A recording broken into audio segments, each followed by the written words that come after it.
sweetie? No, I'm in the right spot. I just moved to this district and my daughter's a new student here.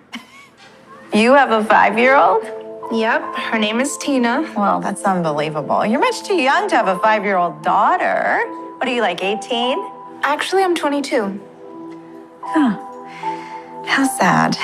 Your poor, poor child. It can't be easy on her. Excuse me? Oh, no offense, but you're essentially a baby raising another baby. Who's going to be her role model? Who's going to teach her responsibility? I don't know. It sounds like such a nightmare. Actually... Okay, everyone. Attention, please. Let's go ahead and take our seats and we can get started, shall we?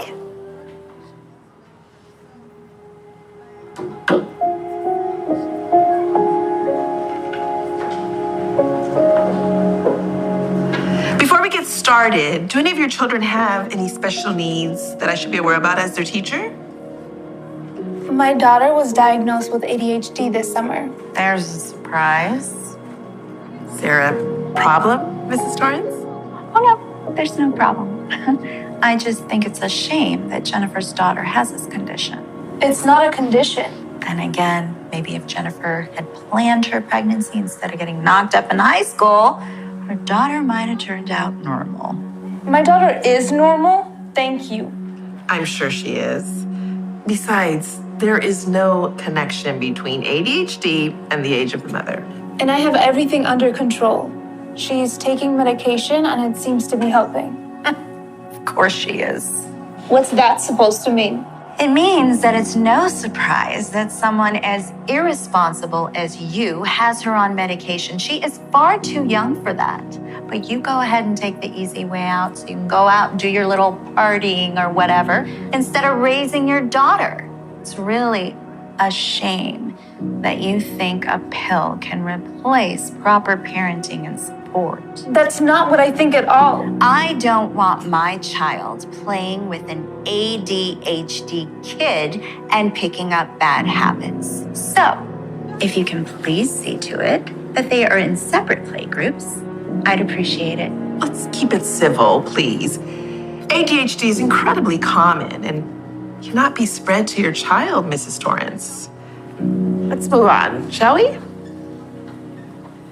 Allens Creek Elementary encourages parents to be as involved as possible in all aspects of your child's educational experience. That's important. As such, we have plenty of opportunities for parents to volunteer at school activities. And as luck would have it, our annual bake sale to raise funds for our library is next week. Please raise your hand if you're able to volunteer.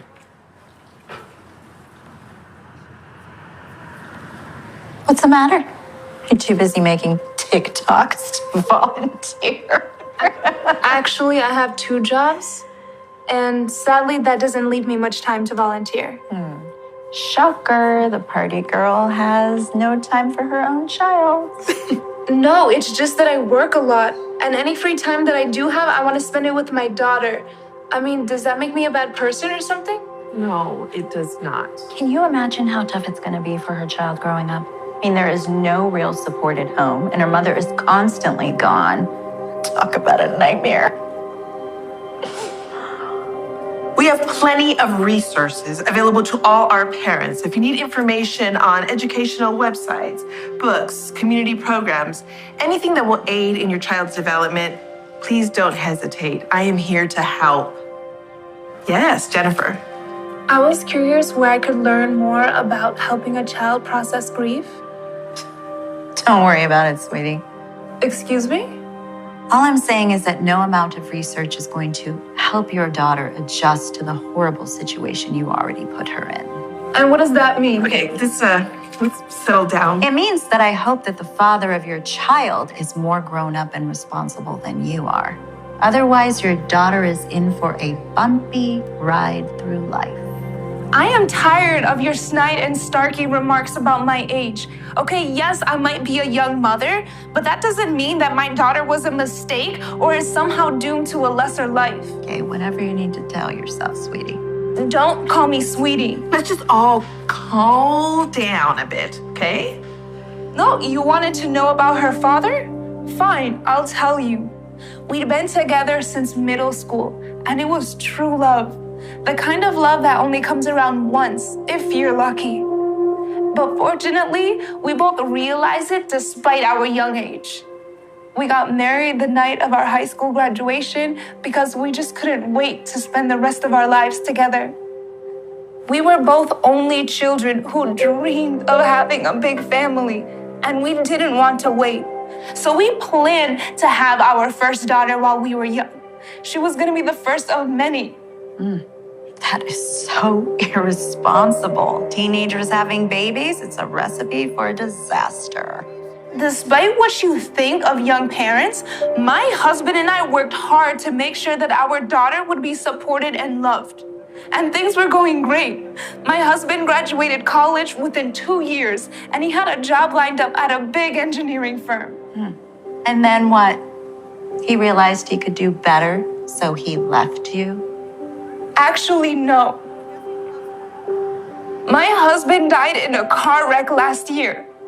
And although I absolutely planned on being a young mother, no one plans on being a widow at just 21.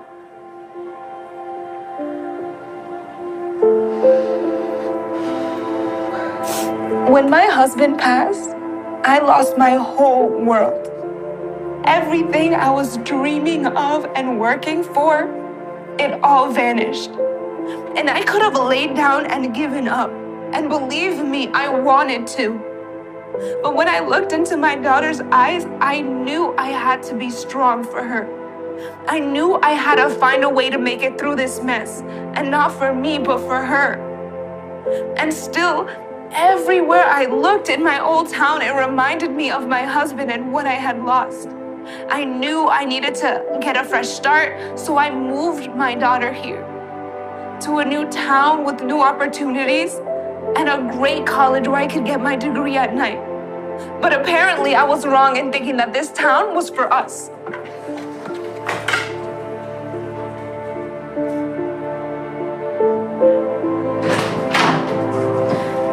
Wait, please just wait. Why should I? Because I have something to say. I think I've heard enough from you. I know, I understand, but please just listen.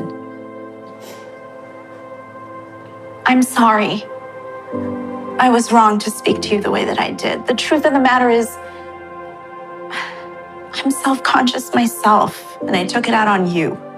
Self-conscious about what? Look at me. I am the oldest mother here. And I've been stressed out all week leading up to this meeting, imagining the other mothers would make fun of me. So you make fun of someone else? You walked in and, well, you were an easy target. And a way to deflect.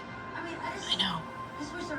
It's horrible. I wish you had some guy say And that I'm to me sorry. because he was. I had no He right to said judge something. you. I was like, It's hard no, enough not. being a I mother, forgot what I said. And he's like, oh, you're just. let alone And I wasn't someone even like rude. me He was like, making it worse. oh, you're fat and ugly and da da da da da. I'm Can you like, please no, I'm accept not. my apology? I said, ain't nobody told me I'm ugly before.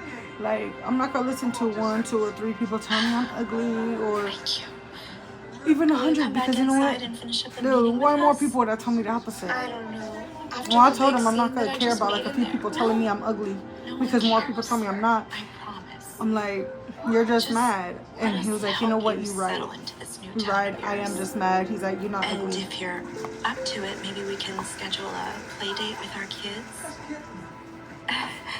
That way they'll have each other on their first day of school. Aw. So now they have a Sounds friend. nice. Kid, come on. Okay. But yeah, don't be judging people like, especially when you don't know their exact situation shit. Unless you actually see them go out and drink and party and do drugs and this and that. You know, and if you see them tired or whatever, don't assume that, oh, they were out partying. Like, don't assume it was a mistake or anything. Just, you know, support them.